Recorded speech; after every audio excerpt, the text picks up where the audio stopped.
que él abrazó el catolicismo más militante y decidido precisamente en Valencia, en ese colegio mayor de Burgasot, en contacto con un párroco. Bueno, su versión y la de los biografías de Laín Entralgo, que suelen ser apologías, ya lo digo también de... Gracias. No sé, tiene un comentario más. Ay, perdón. Sí.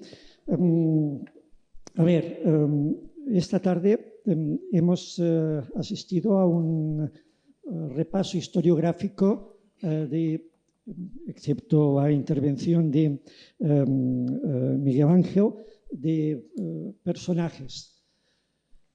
A mí me sabe mal comentar lo que voy a comentar porque conozco a Gustavo y conocía a Gethalfeldi, pero a mí me parece que tenemos que tenemos que evitar el panegírico.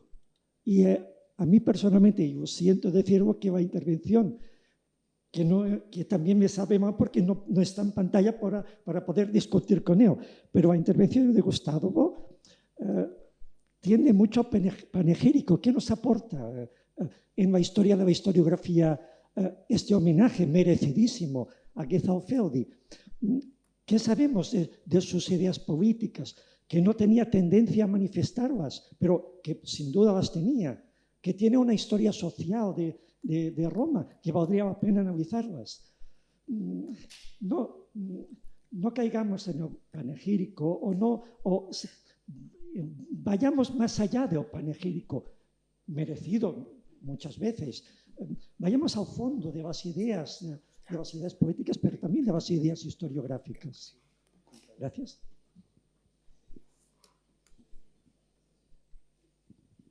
Bueno, aprovecho yo también. Es un comentario a raíz de la ponencia que ha hecho Miguel Ángel. Bueno, yo soy Jonathan Pérez de la Universidad del País Vasco, sobre los libros de texto, y me viene una reflexión por un capítulo que escribió Javier Andreu Pintado sobre la recepción de los vascones en la historiografía en general, pero también en los libros de texto, y él comentaba, y es verdad, y yo lo he visto, por ejemplo, en la recepción de la antigüedad en Cantabria, que estos libros de texto lo que hacen es reproducir lo que decía la historiografía de los años 70, 80, incluso 90. Y esto siempre me ha suscitado a mí la reflexión de que en realidad los historiadores sí tenemos una responsabilidad de lo que estamos produciendo, porque no ahora, pero dentro de 30, 40 años será lo que se enseñe en las escuelas. Y otra reflexión que me suscita es por qué tardamos 30, 40 años en llegar a las escuelas, que tiene que ver también con lo que comentaba Arce esta mañana. Esta dificultad que tenemos no solo de acceder a la prensa, a lo que fuera, sino también a las editoriales. Entonces, bueno, yo creo que tendríamos que hacer una apuesta por ser capaces de demostrar no solo una historia objetiva que se ha mencionado, sino una historia problematizada, porque no se les puede enseñar a los niños y a los adolescentes que la historia era así, sino que la historia tiene muchas dudas y que hay que debatirlas, porque eso les ayuda a pensar de manera crítica la realidad y no a aprenderse algo de cabeza y a vomitarlo.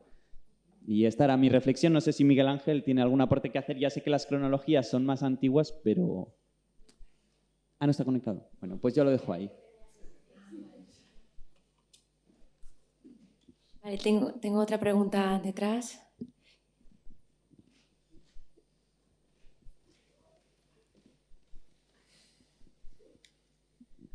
Hola, no. Sí. No es una pregunta, es una respuesta a lo que acabas de decir, porque yo esto me lo he preguntado varias veces. ¿Cómo se transmite el conocimiento, cómo llega al público o a las escuelas?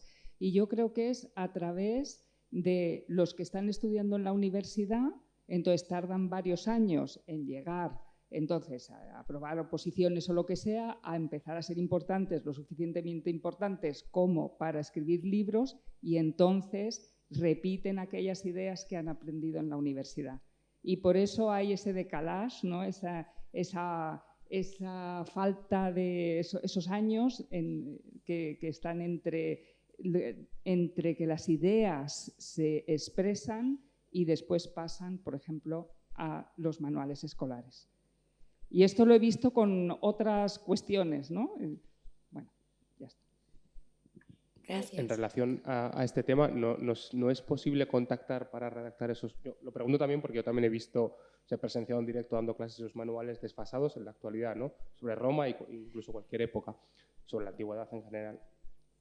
No es posible ponerse en contacto con especialistas de cada época, de cada tema para redactar esos manuales en conjunto. Supongo que es complicado, pero ¿cómo puede ser, ¿no? que tarde tanto tiempo? O sea, no. Bueno, yo en relación con lo que comenta Óscar, y con esto ya si queréis concluimos, si no hay más preguntas, también quería... Ah, perdón, Gloria, vale. No sé si es en relación con esto, Gloria, porque si no... Sí, vale, sí, perfecto. es una explicación de... bueno, fue hace unos años, precisamente me llegó de manera directa una serie de preguntas sobre unos manuales para Santillana de historia que se estaban redactando y... bueno, porque la persona que me preguntaba veía que en esos escritos que eran como fichas había unos errores o unas cosas un poco pues raras, ¿no? Y efectivamente es que las editoriales no contactan con historiadores para redactar los manuales. Tienen un equipo de gente que son documentalistas o son lo que sea y van a libros antiguos, lo que tienen, pero ¿qué es lo que vemos ahora? Te encuentras en selectividad respuestas como ese manual de España, de Historia de España que hemos visto, íberos que llegan por el sur, celtas por el norte, se juntan en el centro. Yo solo lo he leído en respuestas de selectividad, porque son esos manuales que siguen ahí, pues la gente que redacta los libros nuevos, que año tras año hay reediciones, y a lo mejor corrigen una errata, pero no corrigen el contenido, porque además no interesan. Las editoriales no les interesan. Efectivamente, volviendo con lo que dice Gloria, hay un problema fundamental. Ahora con la nueva ley, como sabéis, la LOMLOE no se centra tanto en los contenidos, sino en las competencias. Lo que se prioriza es que los alumnos adquieran competencias, de ahí a que los contenidos no haya quizás interés en actualizarlo tanto. Además, el problema de base de que las editoriales efectivamente se basan en la legislación casi exclusivamente, pero no en el historiador, ¿no? Sino en la legislación y en los contenidos de esa legislación. Y luego, por otra parte, también conectando con lo que decían por allí, es la cuestión de que los profesores de secundaria no son solo de historia. Da historia también un profesor de geografía y un profesor de historia del arte. Entonces, evidentemente, su especialización, y viceversa, su especialización está condicionada por su formación también, ¿no? Entonces, un poco tener todas estas punto de referencia que al final es un problema, yo creo que estructural y que se debería cambiar no solo desde el punto de vista institucional, desde la legislación, sino también nosotros hacer también un llamamiento como historiadores, ahora que está también la transferencia tan en contacto con la sociedad, pues a esta problemática. Y creo que en eventos como este, el Museo Arqueológico Nacional con emisión en directo, pues es un pilar fundamental también para difundir estas problemáticas que afectan a la historia y a la recepción, por tanto, de la antigüedad. Y con esto, si me permitís, podemos concluir ya esta sesión, ¿vale? El final de la jornada. Y mañana, simplemente recordarles que mañana empezamos a las 9:30 en la Universidad Carlos III de Madrid, en la Facultad de Humanidades. Para llegar, les ha llegado un correo, pero por si acaso los asistentes, que sepan que tienen conexión, con lo que mejor conectan, en transporte público con el Cercanías. Bien desde Sol, que va directo desde Recoletos, la línea que va hacia Parla, ¿vale? Tienen que parar en Margaritas Universidad. Y de ahí son simplemente 5 minutos andando a la facultad, ¿de acuerdo? C4, sí, la que pone Parla, dirección Parla, es esa línea. Y nada más, sin más, muchas gracias a todos los ponentes, a todos los asistentes de esta sesión y les esperamos a todos mañana. Gracias.